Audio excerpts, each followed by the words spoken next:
Hey guys, it's Ben the Coin Geek at Old Pueblo Coin. Thanks for joining me today. Please remember to like, share, subscribe. Do the YouTube since you're on the YouTube. All right, so we've got a group of things to show you today and talk about. I've been pondering quite a bit kind of what the new Marvel coins, pardon me, I already messed this up, the DC coins will look like that the US produces. And one of the things that I've been thinking about is just design in general on coins. And the ability to really make some things happen on a coin that are interesting and or different. Here's a $5 coin that says equilibrium on it. It has a yin-yang symbol. And on the other side has just some really cool design elements to it. Undoubtedly nice for the heavy anti-counterfeiting. This is a 2020 coin, 1 ounce with the Queen Elizabeth II and from Tokelau. And I'm fascinated when I look at the fine line work on these, the little dots, and how they've changed a little bit in depth from larger to smaller, and just really, really cool. And got me thinking about all the things that we could do for US coins. Now, mind you, for design, you don't need anything fancy or fun. That's new school. Well, look at this old school silver round with the Aztec calendar on it. Now, this is extremely busy as a design, so it's a little bit of the opposite of that, but also, although it's very busy as a design, you get to take a look at it and see the Aztec calendar, and the intricate artwork on that is very cool as well, even though it is something that is 40 years, probably 40 years older than this other piece is there. 1 troy ounce fine silver on that guy. So you can go with delicate and modern. You can go with kind of bold and old. Here's an old miner, which is one that I haven't really seen much of. Let me see what the marks are on this guy. This one's kind of interesting because here's your California miner, your 49er finding some gold panning. Has the artist design name here on the side of it. And then the reverse, probably not what you thought it was going to be. It has a design that's there for you to be able to break it up in theory into 1/4 ounce pieces. Of course, just these little guide marks will not help you break this at all unless you have some pretty strong tools. Has a little trademark on there. I've had some that were designed to be broken that I was able to break just with some pliers, but this is hardly any type of a guideline, and the rest of it's just thick metal. They're actually very hard to break.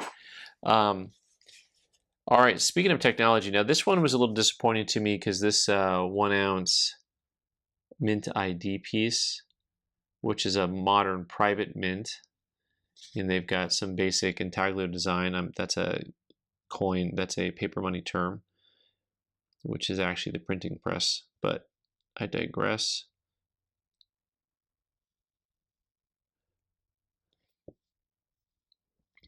Has a scan area here,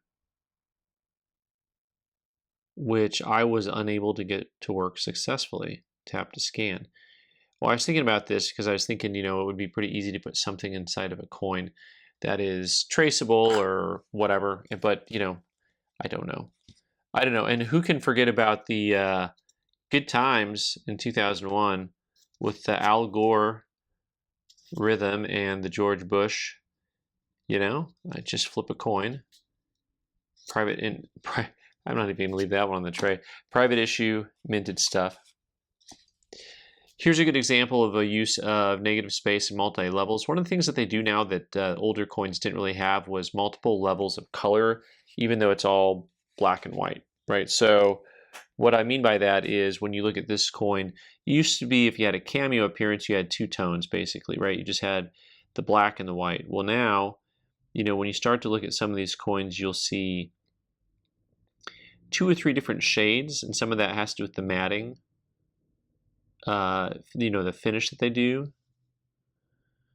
So you can have different levels of white. So if you look at the shield here, you go from the rim of the shield to that leaf-shaped area to the cross-shaped area, and that's 3 different tones of metal color between the 3 of those. And I find that to be really striking. Hey, maybe we'll make square coins. I know. I just heard like 25 heads explode the day the U.S. makes a square coin.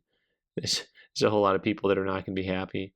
Scottsdale Mint issued piece. Lovely. Scottsdale Mint, innovative kind of company, and they actually produce coinage for some countries. So that's really a lovely piece there. And just a couple other things, once again, going back in time a little bit, Mexico City Mint, metal, 2-ounce piece, 2 ounces, plata pura, and you can see the Mexico City Mint. Once again, some of these designs are very busy. This is a 500th anniversary. It says the fusion of cultures here. I think that dude's got a sword going through him right now, so I don't know how much of a fusion of culture. What's interesting is, you know, you're actually showing a violent scene here, and it is something that is just recognizing, I think, the truth of history, which is kind of a good way to do things. Yeah, just kind of a good way to do things. Let's just be honest about how nasty humans can be, y'all. Been there, done that. I know. I mean, I haven't shanked a guy, but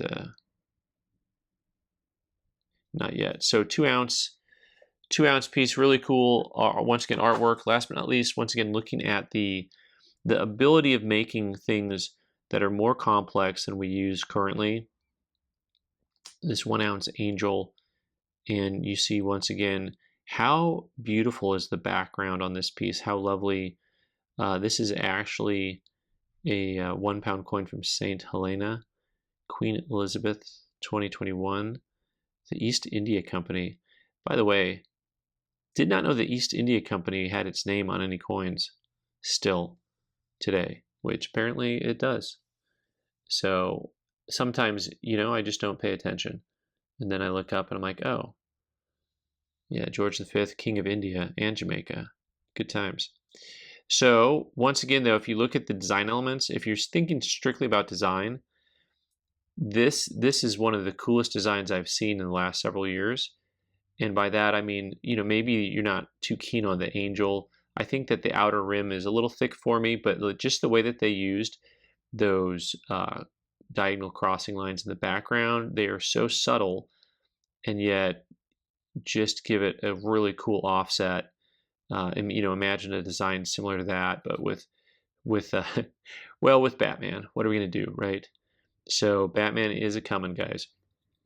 All right, everybody, thanks so much for watching. Let me know if you have any coins like these, collect coins like these, or enjoy looking at coins like these. I'm Ben the Coin Geek. You can subscribe by clicking on the owl button in the corner and watch more videos on the right side of the screen. Thanks.